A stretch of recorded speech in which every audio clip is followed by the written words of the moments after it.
রবি ঠাকুরের সৃষ্টির চর্চা করার অর্থ আত্মার পরিশুদ্ধি ঘটানো। জীবনচিত্রে রবীন্দ্রনাথ নানাভাবে নানা ভাবনায় আমরা আমাদের মতো করে ভেবেছি। আপনারা সবাই নিজের নিজের মতো করে ভাবতেই পারেন, কিন্তু ভাবাটা খুব প্রয়োজন, বর্তমান সমাজের প্রেক্ষাপটে বড় প্রয়োজন। এটা আমাদের নিজেদের একটা খুব ক্ষুদ্র প্রচেষ্টা ছিল, কিন্তু এমন বিন্দু বিন্দু করেই তো সিন্ধু তৈরি হয়। আপনারা সবাই যারা আজ আমাদের পথ চলায় পথিক হিসেবে ছিলেন, কবির ভাষাতেই তাদের বলি, দিনের পথিক মনে রেখো, আমি চলেছিলাম রাতে সন্ধ্যা প্রদীপ নিয়ে হাতে, যখন আমায় ওপার থেকে গেল ডেকে, ভেসেছিলেন ভাঙা ভেলায়, আমি যে গান গেয়েছিলাম জীর্ণ পাতা ঝরার বেলায়।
জীবনচিত্রে রবীন্দ্রনাথ নানাভাবে নানা ভাবনায়, একটা সন্ধে কয়েক ঘন্টায় একে ধরা অসম্ভব ব্যাপার।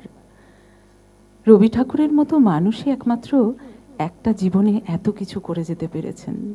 আমাদের পক্ষে সম্ভবই নয়, কিন্তু কোথাও তো একটা শেষ করতেই হবে আমাদের। এই ছিল আমাদের শেষ নিবেদন।